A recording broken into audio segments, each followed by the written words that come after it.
नीट 2026च्या अर्जासाठी फोटो कसा हवा, त्यातल्या त्यात काय नियम आहेत?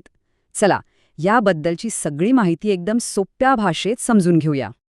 चला तर मग सुरुवात करूया. असं वाटू शकतं की हा फक्त एक साधा फोटो आहे, पण नाही. आपला अर्ज, ॲडमिट कार्ड इतकंच काय, आपलं फायनल ॲडमिशनसुद्धा याच एका फोटोवर अवलंबून असतं. बघूया हे इतकं महत्त्वाचं का आहे? सगळ्यात आधी हे समजून घेऊया की या फोटोला इतकं महत्त्व का दिलं जातं आणि यात जर काही गडबड झाली तर काय होऊ शकतं.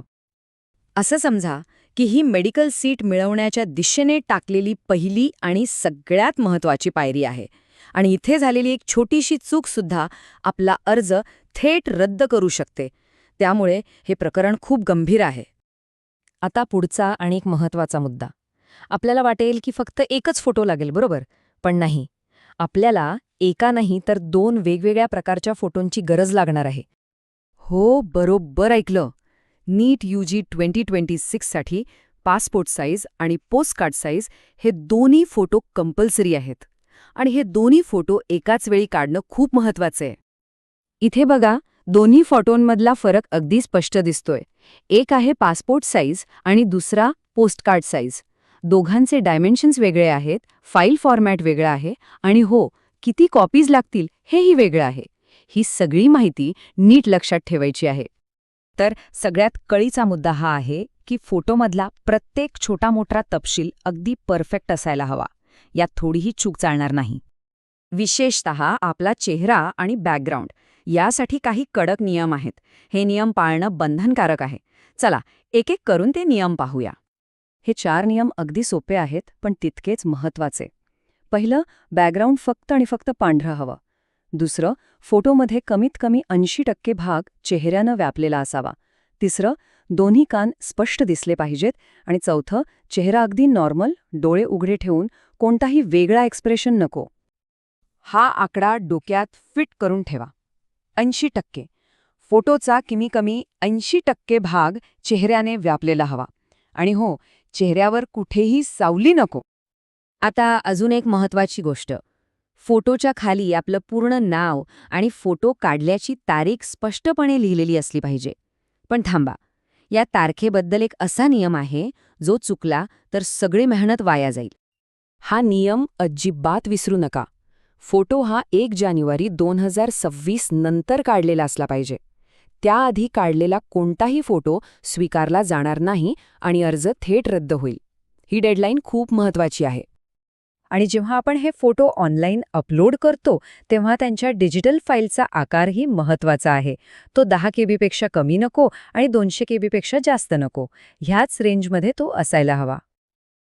आता येतोय सगळ्यात महत्त्वाचा नियम, ज्याला आपण गोल्डन रूल म्हणू शकतो. हा नियम संपूर्ण ॲडमिशन प्रक्रियेसाठी लागू होतो. एकदा का आपण अर्ज करताना जो फोटो दिला तोच फोटो शेवटपर्यंत वापरायचा आहे. म्हणजे ऑनलाईन अर्जापासून ते ॲडमिट कार्ड, परीक्षेच्या दिवशीची हजेरी पत्रिका, काउन्सिलिंग आणि अगदी फायनल ॲडमिशन होईपर्यंत प्रत्येक ठिकाणी तोच एक फोटो हवा. यात बदल करून चालणार नाही. हे नियम पाळणं इतकं का गरजेचं आहे? कारण जर हे नियम पाळले नाहीत तर त्याचे कायदेशीर परिणाम होऊ शकतात आणि ते खूप गंभीर आहेत. समजा फोटोमध्ये काही चूक झाली किंवा कोणी मुद्दाम फोटो एडिट केला तर काय होतं? बघूया याचे अधिकृत परिणाम काय आहेत. इथे कोणताही शॉर्टकट चालणार नाही. NTA अधिकृत मार्गदर्शक तत्वांनुसार फोटोमध्ये कोणत्याही प्रकारची फेरफार करणे हा एक गुन्हा मानला जातो आणि त्यावर कडक कारवाई होते. परिणाम खूपच गंभीर असू शकतात. पहिलं म्हणजे अर्ज तर थेट फेटाळला जाईलच. दुसरं, हे प्रकरण गैरप्रकार म्हणून गणलं जाईल. आणि तिसरं, कायद्यानुसार फौजदारी कारवाईची शक्यतासुद्धा नाकारता येत नाही. त्यामुळे यात अजिबात धोका पत्करायचा नाही. पण घाबरण्याचं कारण नाही. हे सगळं टाळण्यासाठी आपण एक अंतिम चेकलिस्ट तयार केली आहे. फोटो अपलोड करण्यापूर्वी ही लिस्ट एकदा नक्की तपासा. चला, ही फायनल चेकलिस्ट एकदा पटकन बघूया. पासपोर्ट फोटो आणि पोस्टकार्ड फोटो दोन्ही तयार आहेत का? फोटोच्या खाली नाव आणि तारीख लिहिलेली आहे का? तारीख 1 जानेवारी 2026 नंतरची आहे ना?